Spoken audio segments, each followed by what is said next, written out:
जो उत्तर दिया हमने, आप समझ पाए?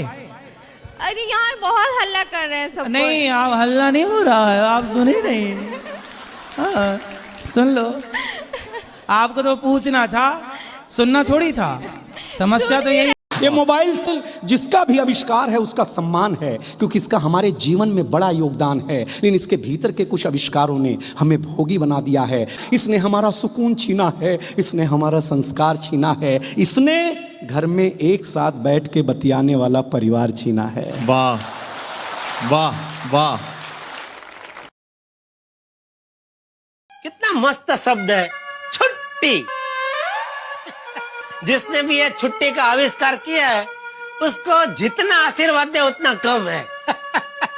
छुट्टी शब्द सुनते ही सब कुछ अचानक अच्छा लगने लगता है। उंगली उठाओ, इसको यहाँ रखो। मुंह पे रख ले। हाँ, जब गुस्सा आए तो आपको चुप रहना है बस।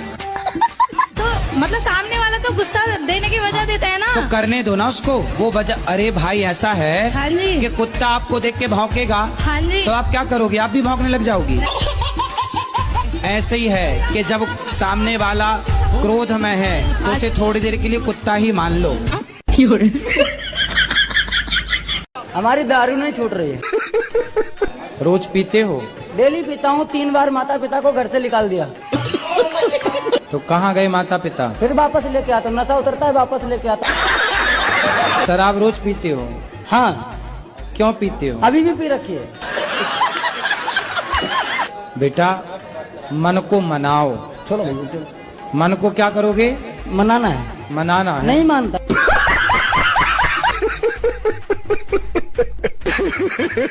वो बस में एक बूढ़ा बैठा था, एक लड़के ने सिगरेट सुलगाई, चिंगारी उड़ के बूढ़े कुड़ते पे चली गई।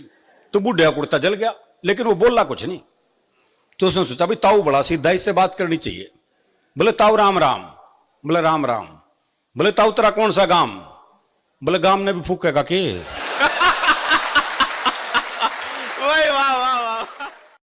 सेवा में आदरणीय शादीशुदा पुरुषों, आपसे निवेदन है कि आपकी लंबी आयु की रिचार्ज की तिथि आने वाली है, इसलिए आपसे सादर आग्रह है कि अपनी पत्नी को महंगी महंगी साड़ियां और गहने दिलवाकर अपनी आयु का रिचार्ज करवा दें। धन्यवाद। पहले ये बताओ कि जो उत्तर दिया हमने, आप समझ पाए? अरे यहाँ बहुत हल्ला कर रहे हैं सब। नहीं, आप हल्ला नहीं हो रहा है, आप सुने नहीं। हाँ, सुन लो। आपको तो पूछना था, सुनना थोड़ी था। वो आजकल हर एक स्कूल में योग टीचर लग गए। वो दिल्ली में एक योग टीचर बच्चों को योग सिखा रहा था। बोले बच्चों सीधे लेट जाओ। बच्चे सीधे लेट गए। बोले अपने पैरों से साइकिल चलाओ। वो सारे साइकिल चलाने लगे। एक पड़ा रहा अपना हरियाणा का मस्त है। बोले तू साइकिल क्यों नहीं चला रहा? बोला मेरी साइकिल ढलान पे है। 80 साल का बूढ़ा बस में चढ़ा तो एक 75 साल की बुढ़िया बोली ताऊ कित जागा। अब बूढ़े के तो काटो खून नहीं जी। कोई 75 साल की बुढ़िया ताऊ कह दे, इससे तो अपमान हो नहीं सकता उसका। लेकिन उसकी मस्ती देखिए, सब मस्ती फिर भी कायम रहती है।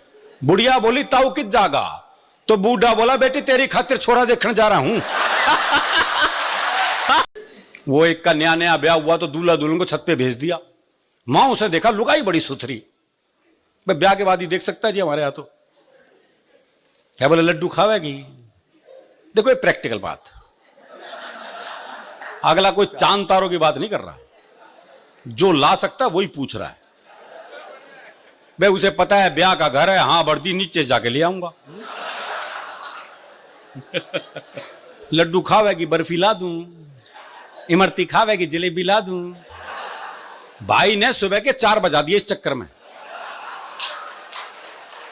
तो नीचे से बूढ़ा बोल पड़ा, बोला इस कढ़ाई ने उतार दे, खेत पे जाने का टाइम हो गया।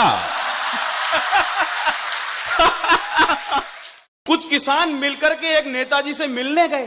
तो उनके पैर में कीचड़ हो रहा था। उन्होंने पूछा आप कौन? बोला हम किसान है साहब। कहां से आए? बोले खेतों से आ रहे हैं। बोले ये पैर में कीचड़ कैसे? बोला साहब खेतों में तो कीचड़ होता ही है। बोला हमारी सरकार आने दो, हम तुम्हारे सबके खेतों में टाइल्स लगवा देंगे।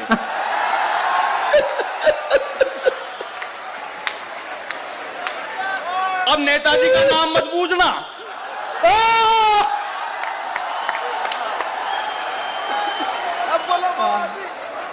हाँ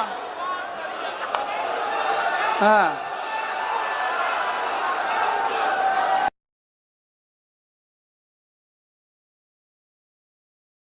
एक बार गांव में बहुत सारे लोगों को इकट्ठा किया, 2 कांच की गिलासें ली, एक में पानी डाला, एक में शराब डाली। फिर एक कीड़ा लिया, कीड़े को पानी के गिलास में डाला, कीड़ा उसमें थोड़ी देर तैरता रहा। मैंने उस कीड़े को निकाल करके शराब के गिलास में डाला, कीड़ा उसमें थोड़ी देर तैरता रहा, फिर मर गया। तो मैंने गांव वालों से पूछा, गांव वालों क्या हुआ? बोले साहब कीड़ा मर गया। मैंने पूछा इससे आप लोग क्या समझे? बोले सब समझ गए, शराब पीने से पेट के सारे कीड़े मर जाते हैं।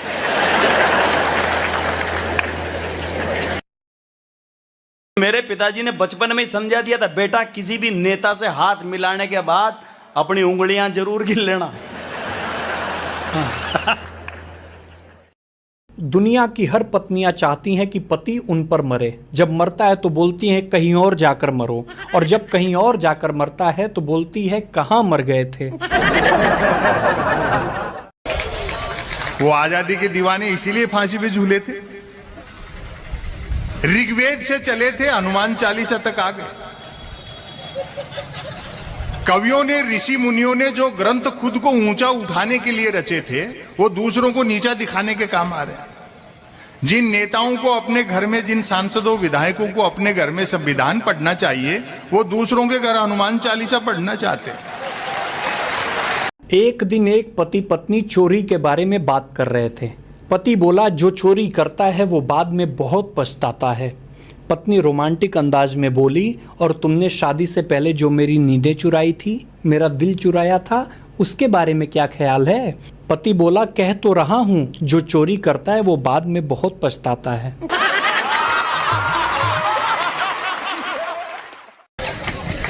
कवि लोग परिहास में काफी महिलाओं के लिए कुछ बातें की, आप अन्यथा मत लेना। से परिवार आए हैं कई लोग, देखो देर रात तक बैठ करके सुन रहे हैं, अच्छा लगता है। और शादीशुदा हो तो पत्नी को साथ रखा करो, वरना मन की बात भी रेडियो से करते फिरोगे। स्त्री का त्याग संसार में पुरुष से बड़ा है। हम भले ही उसको धन्यवाद न दें, उसका आभार प्रकट न करें, ये अलग बात है, वो हमारी गृहस्था है। वो पति ने डींग हाँकते हुए कहा मेरा बड़प्पन देख जो तेरे से बिना देखे शादी कर ली। पत्नी बोली मेरी भी हिम्मत देख जो तेरे को देखने के बाद भी मना नहीं किया।